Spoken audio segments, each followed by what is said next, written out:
Bonsoir, bonsoir la famille. J'espère que tout le monde va bien. De mon côté, ça va. Il y a la santé. Le reste, c'est Dieu qui donne. On ne se plaint pas. Vous êtes les bienvenus sur ma page YouTube. Je suis Maman Flore, votre mère, votre sœur, votre tante. Naye une fois de plus, na banda na bino. Naye une fois de plus, na bavi na bino. Toujours dans le cadre et à thème nangai, le clé de la réussite de gens qui ont du succès dans leur vie. Et lelo abordé troisième sous-thème na biso oyo ezali la discipline. Ndenge nalobaki la fois passée que bato réussir na vie, bato baza évoluer na vie, oyo baza avancer na vie, baza na style de vie moko boye, baza na ndenge moko bafonctionnaka, baza na basacrifice ebele basala. Biso na côté na biso tomonaka kaka résultat, tomonaka kaka mutu boye aréussir na domaine boye, tomonaka kaka mutu boye azwi diplôme boye, mutu boye asali eloko boye, mutu boye amati niveau boye. Me makambo nyonso eza na nsima tomonaka te. Mais navandaki nazwi temps na étudier yango, nameki kocomprendre yango, e natiraki conclusion na ngai na ndenge na ngai. Nazwaki makambo oyo namonaki eza important. E na makambo oyo ezalaki important, nazwaki 7 thèmes to natiraki 7 points oyo namonaki vraiment eza primordial mpo na ngai. Et na 7 points wana, premier point tolobelaki yango déjà la fois passée oyo ezali échec. Après na yako lobela deuxième point oyo ezalaki lokola la détermination. Et lelo na ye mpona lobela troisième point oyo ezali discipline. Na discipline wana ngai personnellement nangi nabeta vraiment c'était na autodiscipline. Pourquoi autodiscipline? Parce que ezali discipline oyo mutu ye moko azali s'imposer par rapport ya décision oyo azwi par rapport ya eloko moko boye songo alingi asala. Omoni, donc eza décision moko oyo mutu impose yo te, mais eza décision oyo moko ozwi. Yango lelo nabeta accent sur autodiscipline. Autodiscipline elakisi nini? Ezali juste discipline oyo mutu as'impose ye moko. Donc baforce ye te, mais alamuki un bon matin azwi décision ke eloko boye na osala yango suite, ebe eloko boye na osala yango na boye. Donc eza vraiment décision moko oyo mutu azwi ye moko na ndenge na ye. Donc yango nabaki na kopeta 7 plus na autodiscipline. Boyebi bon, correction na vie mutu amutabi ndenge adefinisa la réussite. Mais nga personnellement na définisa la réussite comme c'est atteindre ses objectifs. Donc nyonso osalaka na vie na yo, soki ozwi décision ke na osala likambo boye, osali yango, ozwi ba résultat oyo osouhaitaki mpo na ngai atteindre l'objectif na yo, donc réussir. Donc c'est comme ça que moi je définis la réussite. Et vous devez savoir que réussite eza basé na ba action, na travail, pe na ba principe. Donc bato nyonso ba réussissa balekaka étape wana. Yango moni nga na tiré 7 points oyo ezofaire partir na action, ezofaire partie na travail, puis ezofaire partie na principe. Pour réussir, vous devez accepter les changements dans votre vie. Soki olingi oke mosika, olingi omata, yeba ke eza na banorme oyo faut kosuivre, eza na barègle oyo ozali obligé ya kos'impose. Soki os'impose eloko te, oza toujours le même style de vie ozali omene avant, eza mwa mpasi mpo ochanger, eza mwa mpasi mpo okóma na point oyo oza na besoin kokóma. Donc soki olingi oréussir par rapport eloko moko boye, eza toujours basacrifice à faire. Et na basacrifice wana, ntango mosusu ekokute yo pongi, ntango mosusu ekokute yo temps, ekokute yo énergie, vraiment nyonso ezofaire partie de basacrifice. E bato nyonso baréussissa na vie baleka na nzela wana. Olingi oréussir, yokanga malamu, meka kotia yango en pratique. S'il s'agit même de partager vidéo de façon que baninga mosusu bayoka, apprendre, évoluer. Toza nango besoin. Na n'importe quel âge ozali, na n'importe quel milieu ozali, okoki apprendre, okoki koyekola eloko moko ya sika oyo kosalaki oyo avancer. Eloko moko eza important na vie na yo oyo retenir lisusu, elokola so olingi autodétermination na yo esimba, olingi autodétermination na yo oyo omona ba résultat, faut bana kotravailler na mutu na onani. Oui, omoni cerveau aza ezofaire partie na nzito na biso. Donc tosala ba collaborateur, to travaillera ensemble. Soki nzoto na ngai emesana kola la vente. Cerveau n'a pas pu commencer à la vente pour tout ça ensemble. Au moni, tant on a eu une décision comme kola la avant, il faut cerveau n'a pas été informé.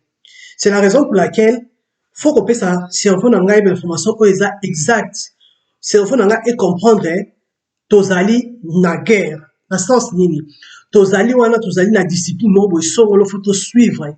Donc tozali ko s'imposer yango biso moko tozali obligé à kosala tozali obligé à investir yango. Donc cerveau na force d'information moko claire et on permet au cerveau à travailler yango pour à transmettre énergie na nzoto.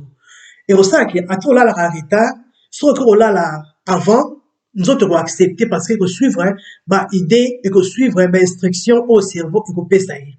Omoni, et nyonso wana po esima malamu, il faut cerveau na yo et travailler dans des mots objectifs et clairs. Yo faut imposer à cerveau na yo.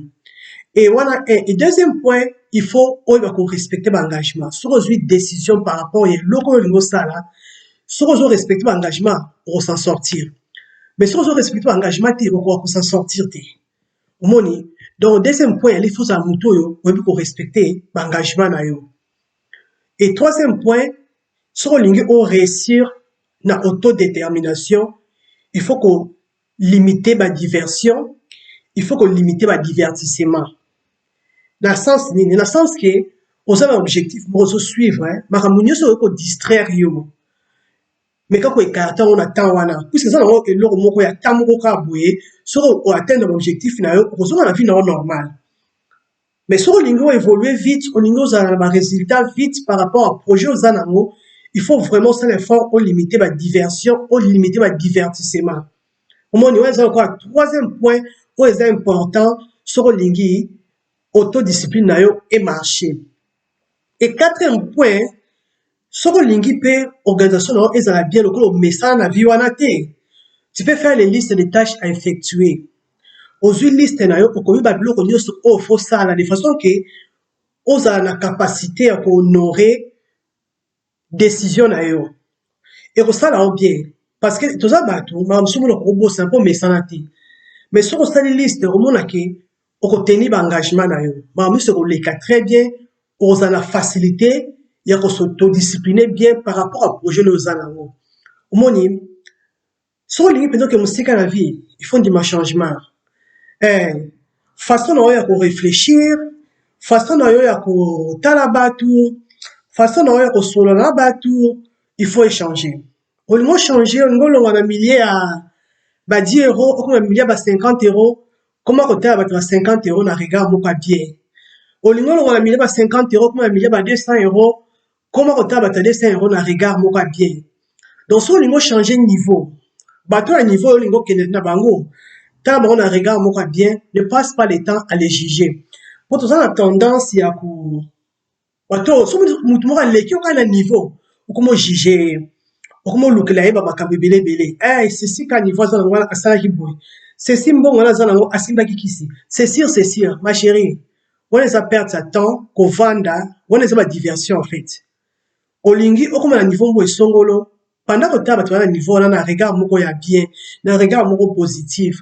Banda ko se renseigner na siji na bango banda ko ta ne bazalaka faut s'imposer ba discipline pour permettre yo au compte déjà na po ya niveau yo lingo kende omoni pour ça niveau yo lingo kende pour ça na étape mo bozo lingo mata ce que pour mata étape ngo bien fait étape en se nini donc prends le temps banda déjà ko se renseigner banda déjà ko ba information étape pour les andeni on se information pour anani pas bato à niveau wana.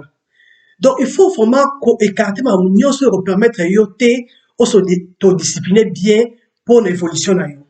Au moni, donc, on les a sujet, on a l'ingé qui aborder vraiment autodiscipline, sur l'ingé ou évoluer, au l'ingé ou avancer, au l'ingé ou atteindre l'objectif, moro boy songolo ou planifier qui, il faut dans la discipline na vie na yo. Ce qu'on a la discipline te au kokate. Et discipline en fait ça mutu te a imposé yango mais faut ça epai na yo et ou ta epai na yo et vraiment na mutu na yo faut travailler yango bien on soit temps ya ko lukela place na mutu na yo que eloko oyo nalingi nasala eza boye donc même cerveau na yo mémoire na yo il faut ozala capable ya koretenir yango ya kotravaille yango de façon ke nzoto na yo esuivre rythme ya mutu na yo vraiment eloko nalingi nango besoin mpo topartage yango wana j'espère que aide bino koyeba ke autodiscipline ezali très important na motu nyonso alingi avancer bato nyonso tomona baresistant autour na biso ba bato oyo batravailla dur na badomaine ebele baza na badiscipline basuivaka baza na style de vie baza na ndenge moko boye ya kozala e autodiscipline ezofaire partir na makambo oyo esalaki esunga bango baévolue esunga bango baavancer vraiment yango nalingi nango mpo topartage vraiment bonne soirée. Que Dieu vous bénisse. Torokutana, mbala nsima pour te développer. Quatrième sujet nabiso. Merci. Au revoir. À la prochaine.